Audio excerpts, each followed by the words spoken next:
Hello, Aparna here. Welcome to my classroom SCRT സീരീസിന്റെ രണ്ടാമത്തെ video ആണിത്. അപ്പൊ ആദ്യത്തെ വീഡിയോ കാണാത്തവർ അത് കണ്ടതിന് ശേഷം ഇങ്ങോട്ടേക്ക് വരിക. നമ്മൾ ഡിസ്കസ് ചെയ്തുകൊണ്ടിരുന്നത് 8ാം ക്ലാസ്സിലെ സാമൂഹ്യ ശാസ്ത്രത്തിലെ ആദ്യത്തെ അധ്യായം. ഏതാണത് പറയൂ. യെസ്, ഏതാണ്? അധിനിവേശവും ചെറുത്തുനിൽപ്പും. അത്രയും ഇമ്പോർട്ടന്റ് ആയിട്ടുള്ള ഒരു ചാപ്റ്റർ ആണ്. പരീക്ഷയ്ക്ക് ഒരുപാട് ചോദ്യങ്ങൾ വരുന്ന ഒരു ഏരിയ ആണ് ഈ ചാപ്റ്ററിലുള്ളത്. അപ്പോൾ അത്രയും ഇമ്പോർട്ടന്റ് ആണ് നിങ്ങൾക്ക് അറിയാലോ അല്ലെ? അപ്പൊ നമുക്ക് ഒരുമിച്ച് തന്നെ ഇത് വായിച്ച് സെറ്റ് ആക്കി പോവാം. അപ്പോ നമ്മൾ ഇന്ന് നോക്കാൻ പോകുന്നത് പോർച്ചുഗീസുകാരുടെ സംഭാവനയാണ്. പോർച്ചുഗീസുകാർ എന്തൊക്കെയാണ് നമുക്ക് തന്നിട്ട് പോയിട്ടുള്ളത് എന്നാണ് നമ്മൾ ഇന്നത്തെ ക്ലാസ്സിലൂടെ നോക്കുന്നത്. അപ്പോൾ ഇതിന് മുൻപത്തെ ക്ലാസ് കാണാത്തവർ ഞാൻ ഒന്നുകൂടെ പറയാണ്, അത് കണ്ടതിന് ശേഷം ഇങ്ങോട്ടേക്ക് വരിക. അതിന്റെ ബാക്കിയാണ് ഈ ക്ലാസ്. അതുപോലെ ഈ വീഡിയോ ആദ്യമായിട്ട് കാണുന്നവരാണെങ്കിൽ ഒന്ന് സബ്സ്ക്രൈബ് ചെയ്ത് സപ്പോർട്ട് ചെയ്യുക. ഇത്തരത്തിൽ ഹോട്ട് ടോപ്പിക് ആയിട്ടുള്ള ഇമ്പോർട്ടന്റ് ആയിട്ട് നമ്മുടെ എക്സാമിന് ഷുവർ ആയിട്ട് വരും എന്നുള്ള ഭാഗങ്ങൾ നമ്മൾ ഇവിടെ ഡിസ്കസ് ചെയ്യുന്നതായിരിക്കും. ഇപ്പൊ സമയം കളയുന്നില്ല. നമ്മൾ ഇന്ന് നോക്കാൻ പോകുന്നത് എന്തൊക്കെയാണ് പോർച്ചുഗീസുകാരുടെ സംഭാവനകൾ എന്നാണ്. കശുമാവ് അല്ലെങ്കിൽ പറങ്കിമാവ് പോർച്ചുഗീസുകാർ തന്നതുകൊണ്ടാണ് നമ്മൾ അതിനെ പറങ്കിമാവ് എന്ന് വിളിക്കുന്നത്. അപ്പൊ കശുമാവ്, പറങ്കിമാവ്, പപ്പായ, പേരയ്ക്ക, പൈനാപ്പിൾ തുടങ്ങിയവ പരിചയപ്പെടുത്തി ആര്? പോർച്ചുഗീസുകാര്. അതുപോലെ എന്താ ചെയ്തത്? ഇന്ത്യയിലെ ആദ്യത്തെ യൂറോപ്യൻ കോട്ട ഏതാണ്? മാനുവൽ കോട്ടയാണ്. അതെവിടെയാണ് സ്ഥാപിച്ചത്? കൊച്ചിയിൽ സ്ഥാപിച്ചു. ഇന്ത്യയിലെ ആദ്യത്തെ യൂറോപ്യൻ കോട്ട മാനുവൽ കോട്ട കൊച്ചിയിൽ സ്ഥാപിച്ചു. കൊച്ചി ഗോവ ദാമൻ ദിയു. എന്താണത്? കൊച്ചി ഗോവ ദാമൻ ദിയു എന്ന് പറയുന്നത് പോർച്ചുഗീസുകാരുടെ ആധിപത്യത്തിൽ ഉണ്ടായിരുന്ന പ്രദേശങ്ങളായിരുന്നു. കൊച്ചി, ഗോവ, ദാമൻ ദിയു എന്നീ പ്രദേശങ്ങൾ പോർച്ചുഗീസ് ആധിപത്യത്തിന് കീഴിലായി. അച്ചടി വിദ്യ പ്രചരിപ്പിച്ചു. ചവിട്ട് നാടകം, മാർഗംകളി തുടങ്ങിയ കലാരൂപങ്ങൾ പ്രചരിപ്പിച്ചു. യൂറോപ്യൻ ശൈലിയിലുള്ള കെട്ടിട നിർമ്മാണം ആരംഭിച്ചു. യൂറോപ്യൻ പടക്കോപ്പുകളും യുദ്ധമുറകളും അഭ്യസിപ്പിച്ചു. ക്രൈസ്തവ മതപഠന കേന്ദ്രങ്ങൾ ആരംഭിച്ചു. ഇതിലെ ഓരോ പോയിന്റ്സും ഇമ്പോർട്ടന്റ് ആണ് കേട്ടോ. ഇത് അതേപോലെ ക്വസ്റ്റ്യൻ പേപ്പറിൽ സ്റ്റേറ്റ്മെന്റ് ആയിട്ട് കാണാറുണ്ട്. അപ്പൊ എല്ലാം ഒന്ന് നോക്കി വെക്കാം. ഇനി നോക്കാനുള്ളത് ഡച്ചുകാർ. പോർച്ചുഗീസുകാരെ തുടർന്ന് ഇന്ത്യയിലേക്ക് എത്തിച്ചേർന്ന യൂറോപ്യർ ആരാണ്? ഹോളണ്ടിൽ നിന്നുള്ളവരായിരുന്നു. നെതർലൻഡ്സുകാരായിരുന്നു.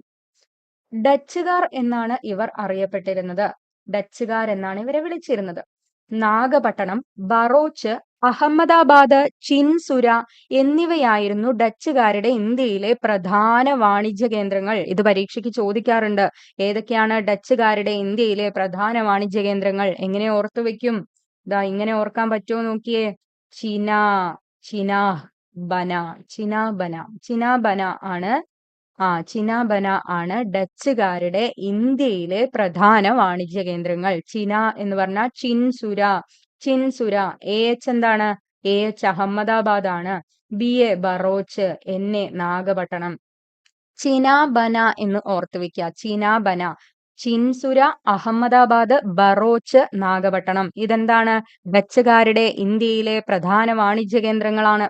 കച്ചവട ആധിപത്യത്തിനായുള്ള മത്സരത്തിൽ ഡച്ചുകാർ ആരെ പരാജയപ്പെടുത്തി? പോർച്ചുഗീസുകാരെ പരാജയപ്പെടുത്തി. അടുത്തതാണ് കുളച്ചിൽ യുദ്ധം ഈസ് ഓൾസോ വെരി ഇമ്പോർട്ടന്റ്. ഇടയ്ക്കിടയ്ക്ക് പരീക്ഷയ്ക്ക് വരുന്ന ഒരു സംഭവമാണ് ഈ കുളച്ചിൽ യുദ്ധം.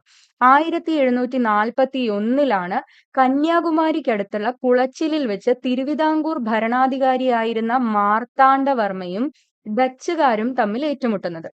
ഈ യുദ്ധത്തിൽ ആരാണ് പരാജയപ്പെട്ടത്? ഡച്ചുകാർ പരാജയപ്പെട്ടു.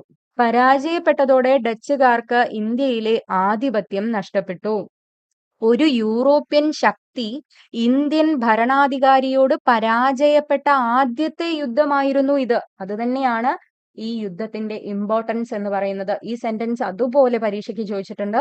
ഒരു യൂറോപ്യൻ ശക്തി ഇന്ത്യൻ ഭരണാധികാരിയോട് പരാജയപ്പെട്ട ആദ്യത്തെ യുദ്ധം ഏതായിരുന്നു? കുളച്ചിൽ യുദ്ധം. ഏതാണ് വർഷം? 1741. 1741 കുളച്ചിൽ യുദ്ധം ആരൊക്കെ തമ്മിലായിരുന്നു? മാർത്താണ്ഡവർമ്മയും ഡച്ചുകാരും തമ്മിലായിരുന്നു. മാർത്താണ്ഡവർമ്മ വേഴ്സസ് ഡച്ചുകാർ. ആരാണ് വിജയിച്ചത്? മാർത്താണ്ഡവർമ്മ വിജയിച്ചു. യൂറോപ്യൻ ശക്തി ഇന്ത്യൻ ഭരണാധികാരിയോട് പരാജയപ്പെട്ട ആദ്യത്തെ യുദ്ധം കുളച്ചിൽ യുദ്ധം. ഓക്കെ അല്ലേ? ഇനി അടുത്തതും വളരെ വളരെ ഇമ്പോർട്ടന്റ് ആണ്. Hortus Malabaricus. കേട്ടിട്ടില്ലേ നിങ്ങൾ ഹോർത്തൂസ് മലബാറിക്കസ്? എന്താണത്? ഡച്ചുകാരുമായുള്ള ബന്ധത്തിന്റെ ഏറ്റവും വലിയ സംഭാവനയാണ് ഹോർത്തൂസ് മലബാറിക്കസ് എന്ന് പറയുന്നത്. കേരളത്തിലെ 742 ഔഷധ സസ്യങ്ങളെക്കുറിച്ചുള്ള വിവരങ്ങൾ ഈ ഗ്രന്ഥത്തിൽ പ്രതിപാദിച്ചിട്ടുണ്ട്. ഹോർത്തൂസ് മലബാറിക്കസ് എന്ന് പറയുന്ന കൃതിയിൽ 742 ഔഷധ സസ്യങ്ങളെക്കുറിച്ചുള്ള വിവരങ്ങൾ പ്രതിപാദിച്ചിട്ടുണ്ട്.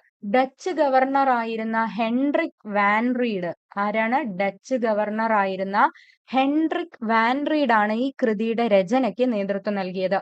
ഈ രചനയ്ക്ക് അദ്ദേഹത്തെ സഹായിച്ചത് ആരാണ്? അതൊരു മലയാളി വൈദ്യനായിരുന്നു. എന്താണ് അദ്ദേഹത്തിന്റെ പേര്? ഇട്ടി അച്യുതൻ. ഇട്ടി അച്യുതൻ എന്ന് പറയുന്ന മലയാളി വൈദ്യനാണ് ഹെൻറിക് വാൻ റീഡിനെ സഹായിച്ചത്. കൂടാതെ അപ്പുഭട്ട്, രംഗഭട്ട്, വിനായക ഭട്ട് എന്നിവരും രചനയിൽ പങ്കാളികളായി. ഇവരും ഇമ്പോർട്ടന്റ് ആണ് കേട്ടോ. അപ്പുഭട്ട്, രംഗഭട്ട്, വിനായക ഭട്ട്. മലയാള അക്ഷരങ്ങൾ അച്ചടിയിൽ പതിഞ്ഞ ആദ്യത്തെ പുസ്തകം ഏതാണ്? ഹോർത്തൂസ് മലബാറിക്കസ് ആണ്. മലയാളം, ഇംഗ്ലീഷ് എന്നീ ഭാഷകളിലേക്ക് ഈ കൃതി വിവർത്തനം ചെയ്തത് ഡോക്ടർ KS മണിലാൽ ആണ്. മലയാളം, ഇംഗ്ലീഷ് ഭാഷകളിലേക്ക് ഈ കൃതി വിവർത്തനം ചെയ്തത് ആരാണ്? ഡോക്ടർ KS മണിലാൽ ആണ്. ഇട്ടി അച്യുതൻ ആലപ്പുഴ ജില്ലയിലെ ചേർത്തല താലൂക്കിലെ കടക്കരപ്പള്ളി ഗ്രാമത്തിൽ, ആലപ്പുഴ ജില്ലയിലെ ചേർത്തല താലൂക്കിലെ കടക്കരപ്പള്ളി ഗ്രാമത്തിൽ ഒരു പാരമ്പര്യ വൈദ്യ കുടുംബത്തിൽ ജനിച്ച പ്രഗത്ഭനായ നാട്ടുവൈദ്യനായിരുന്നു ആര്? ഇട്ടി അച്യുതൻ എന്ന് പറയുന്നത്. ഇട്ടി അച്യുതൻ.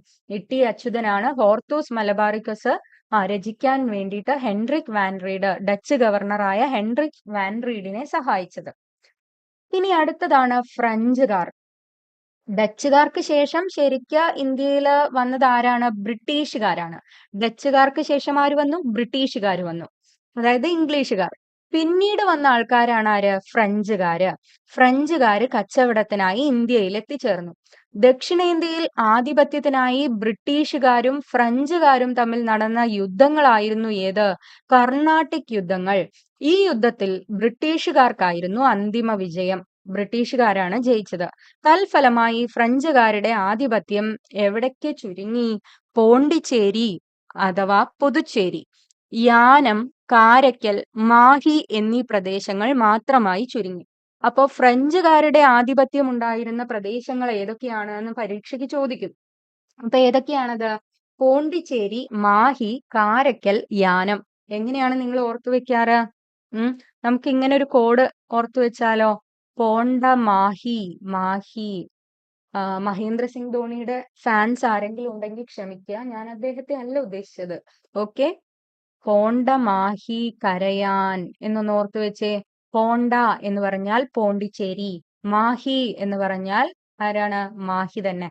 കര എന്ന് പറഞ്ഞാൽ കാരയ്ക്കൽ. കരയ്ക്കൽ, കാരയ്ക്കൽ, കരയ്ക്കൽ അല്ല കാരയ്ക്കലാണ്. യാൻ എന്ന് ഉദ്ദേശിച്ചത് യാനമാണ്.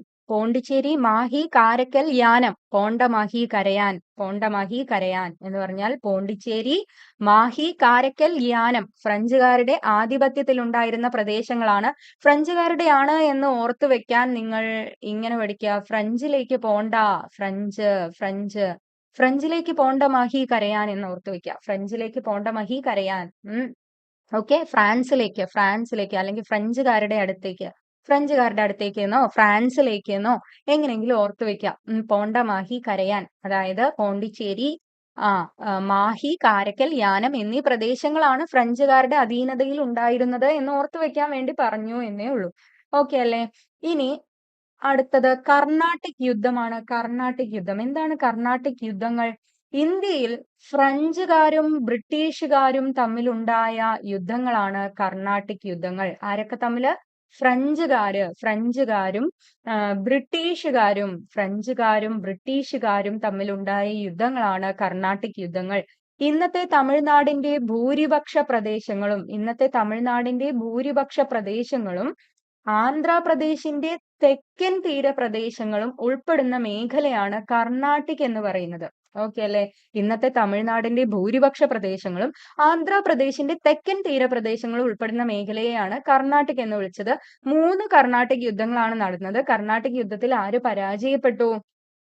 ഫ്രഞ്ചുകാര് പരാജയപ്പെട്ടു. ഓക്കെ അല്ലേ? ഫ്രഞ്ചുകാരാണ് കർണാട്ടിക് യുദ്ധത്തിൽ പരാജയപ്പെട്ടത്. ബ്രിട്ടീഷുകാർക്കായിരുന്നു അന്തിമ വിജയം എന്ന് നമ്മൾ പറഞ്ഞു. ഇനി തന്നിട്ടുള്ള ഭൂപടത്തില് പോർച്ചുഗീസുകാര്, ഡച്ചുകാര്, ഫ്രഞ്ചുകാര് ഇവരുടെ അധീനതയിൽ ഉണ്ടായിരുന്ന പ്രദേശങ്ങളാണ് കൊടുത്തിട്ടുള്ളത്. അപ്പൊ ഒന്ന് പറഞ്ഞു നോക്കിയേ. ആദ്യത്തത് പോർച്ചുഗീസുകാരത് നോക്കാം. ആരൊക്കെയാണ്? കൊച്ചി, ഗോവ, ദാമൻ ദിയു. നമുക്കറിയാം അല്ലെ, കൊച്ചി, ഗോവ, ദാമൻ ദിയു ആരുടെ കീഴിലായിരുന്നു? പോർച്ചുഗീസുകാരുടെ കീഴിലായിരുന്നു. ഇനി ഡച്ചുകാരതാണെങ്കിലോ, ഡച്ചുകാരത് നമ്മൾ പറഞ്ഞു ഒരു കോഡ് എന്തായിരുന്നു പറഞ്ഞത്? ചിനാബന, ചിനാ ചിനാ ചിനാബന എന്ന് നമ്മൾ പറഞ്ഞിട്ടുണ്ടായിരുന്നു അല്ലെ. ചിനാബന എന്ന് പറയുമ്പോൾ ഏതാണ്? ചിൻസുര. യെസ്, ചിൻസുര. അതുപോലെ ഏതാണ്? അഹമ്മദാബാദ്. എച്ച് എന്ന് പറഞ്ഞത് അഹമ്മദാബാദ് ആണ്. ചിന, ബന, ബറോച്ച്, നാഗപട്ടണം. ചിൻസുര, അഹമ്മദാബാദ്, ബറോച്ച്, നാഗപട്ടണം എന്ന് പറയുന്നത് ആരുടെ കീഴിലുള്ള പ്രദേശങ്ങളാണ്? ഡച്ചുകാരുടെ കീഴിലുള്ള പ്രദേശങ്ങളാണ്. ഇനി അടുത്തത് എങ്ങടാണ്? ഫ്രാൻസിലേക്ക് പോണ്ടമാഹി കരയാൻ എന്ന് നമ്മൾ പറഞ്ഞു അല്ലെ. പോണ്ടമാഹി, പോണ്ടിച്ചേരി, മാഹി, കരയാൻ, കാരയ്ക്കൽ, യാനം. കാരയ്ക്കൽ, യാനം. പോണ്ടിച്ചേരി, കാരയ്ക്കൽ, മാഹി, യാനം എന്നത് ആരുടെ കീഴിലുള്ള പ്രദേശങ്ങളായിരുന്നു? ഫ്രഞ്ചുകാരുടെ കീഴിലുള്ള പ്രദേശങ്ങളായിരുന്നു. അപ്പൊ ഇത്രയും കാര്യങ്ങളാണ് നമ്മൾ ഇന്നത്തെ വീഡിയോയിൽ ഡിസ്കസ് ചെയ്യുന്നത്. ഇതിന്റെ ബാക്കി കാര്യങ്ങൾ നമുക്ക് അടുത്ത ക്ലാസ്സിൽ നോക്കാം. അടുത്ത വീഡിയോയിൽ നമുക്ക് കാണാം. ഇനി ബ്രിട്ടീഷുകാരുടെ ആധിപത്യത്തിലേക്ക് വരുമ്പോൾ എന്തൊക്കെയാണ് നടന്നിട്ടുള്ളത് തുടങ്ങിയ കാര്യങ്ങളൊക്കെ നമുക്ക് ഡിസ്കസ് ചെയ്യാനുണ്ട്. അപ്പോൾ ആദ്യമായിട്ടാണ് നമ്മുടെ ഈ വീഡിയോ കാണുന്നത് എങ്കിൽ ഒന്ന് സബ്സ്ക്രൈബ് ചെയ്ത് സപ്പോർട്ട് ചെയ്യുക, ലൈക്ക് ചെയ്യുക. ഇത് ഉപകാരപ്പെടും എന്നുള്ള ആൾക്കാരിലേക്ക് എത്തിക്കാൻ ശ്രമിക്കുക, ഷെയർ ചെയ്യുക. അപ്പോൾ എല്ലാവർക്കും നല്ലൊരു ദിനം ആശംസിച്ചുകൊണ്ട് നിർത്തുന്നു. Thank you.